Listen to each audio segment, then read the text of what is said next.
Again guys, so welcome back to another Big Al video, and this video is going to be one of my tattoo series. I have done videos on tattoos before, showing the tattoos that I had at the time, describing why I had them, the background to them and all the rest of it. Check them out if you want, or if you've already seen them, well, this is another update because, well, I've had a hell of a lot of work since then.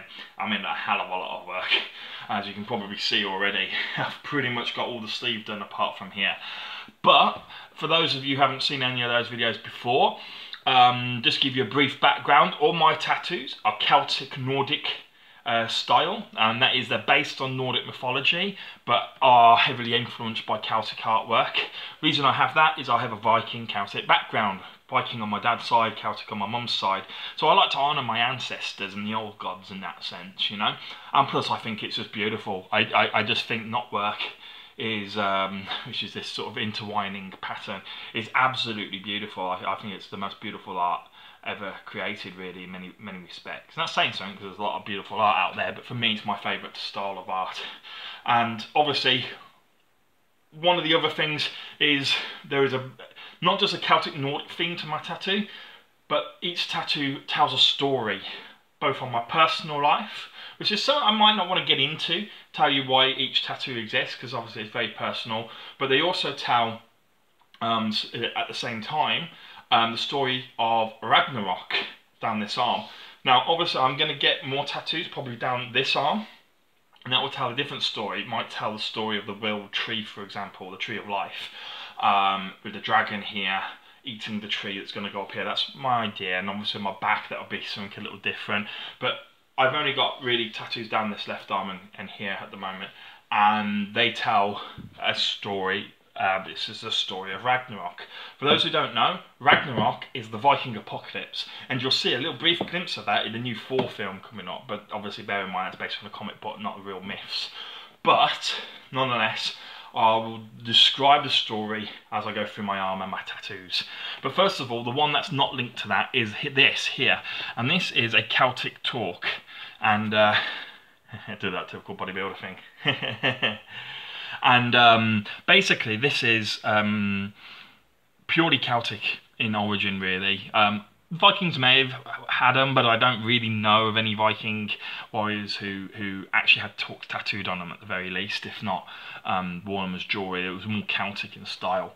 But basically what it used to represent was that you were a free man. You were born free, you weren't a slave, and you weren't going to go down as a slave. You would die in battle before allowing yourself to be enslaved and taken by the enemy. So it was a representation that you're a warrior and also free. And this is totally custom. I had it drawn up by an artist that I know, and then my tattoo guy, who he does draw tattoos, but Celtic style is really unique. You need to kind of have studied it to be able to draw up from scratch. He's modified a lot of the tattoos that I've had drawn or found that I want, but he can't draw it from scratch. So I had this drawn up from scratch by an artist friend of mine who does specialise in Celtic style, and I asked for him to include bears. These are bears here, and bears, to me, the reason that's there is to represent myself. Anytime I have a tattoo of a bear, it's representing myself, because I just love them. They're my favourite animal, and they're loyal, fierce and brave, and that's what I feel are important qualities in a man. Now, it's important to know that this Celtic Torque is like a necklace. It's not just there, but I'll try and get it in shot, but it's also around the back as well, okay? So you can see it goes all the way around. That's probably the biggest tattoo I've got. It was certainly the most painful. I found it fucking excruciating, guys. But I'll do a more description of which tattoos hurt and why they hurt and all the rest of it, or how they felt, at a later date on another video. But that's just showing you the Torque. Now, possibly the biggest, if not the second biggest tattoo that I've got, was this, the dragon. Okay? And as you can see, it comes all the way down here. This was the second tattoo that I ever got. Here's the head, and its tongue wraps around its body, like you can see, and you can follow it around wherever it goes. I forgot where it goes now. But also you can see its body wrapping around. Oh, that's the end of the tongue. So the tongue starts here and it ends up over here, wrapping around its body. You can see its body snakes around my arm, and so it gives a lovely look when you do, like, you know, your bicep pose and all the rest of it.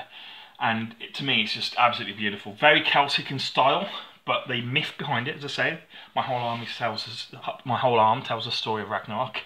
This is, forgive me on the pronunciation here, I don't speak Scandinavian, whichever one it is, Norwegian or Danish or whatever. It's Jormungandr, I don't know, but anyway, what I can pronounce is the Midgard serpent. It's most commonly known as.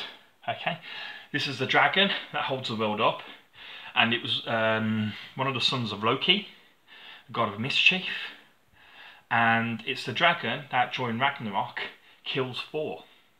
Him and Thor have a big battle. Thor kills the dragon, but the dragon has these poisonous fangs, and during the battle Thor got bit and dies within a few seconds. After killing the dragon, he's kind of walking away victorious and then slumps over dead. So he's quite a powerful being. Very, very powerful. Massive. Absolutely massive. If you think about it, in Viking mythology, he literally was so big, he could wrap around the world and bite his own tail. So you'll see the imagery of him in a circle, biting his own tail. Okay? Now, the other thing I have here is a moon. Celtic moon. This represents Fenrir, which is another child of Loki.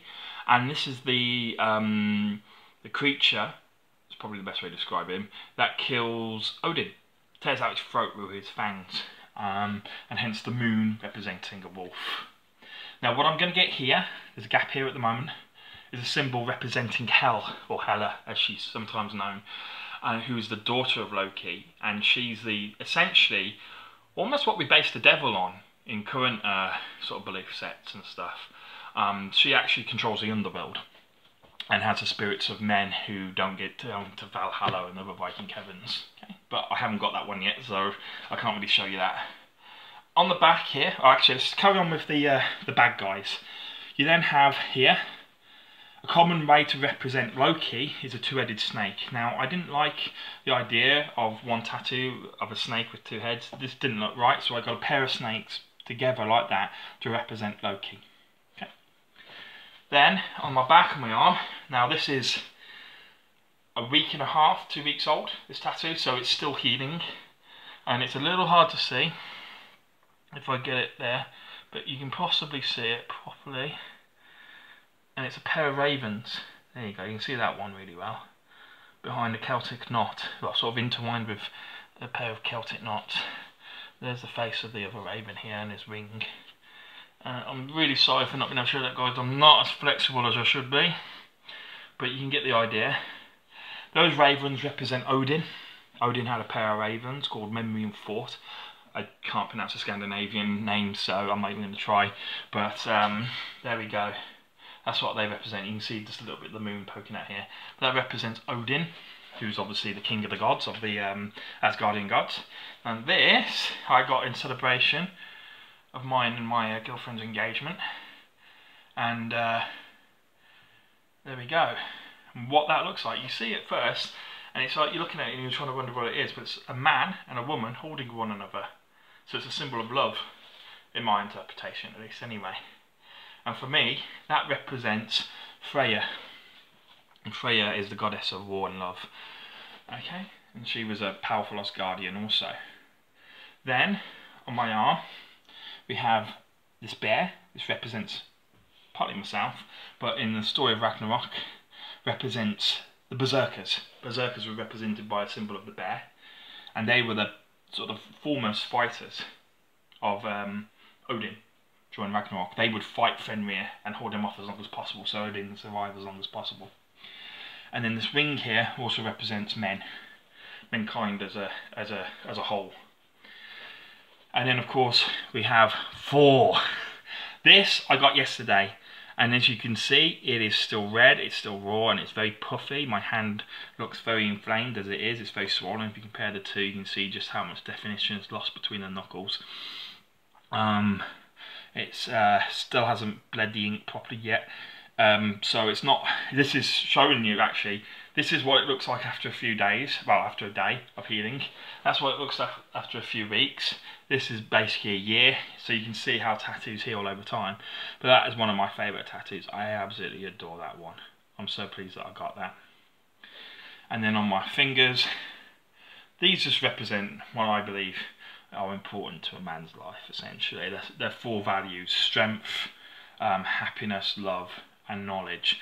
But also in the Ragnarok, they represent the other sons of Odin. So Thor and his other sons. So that's what I've got at the moment. Obviously, I've told you what I'm getting next.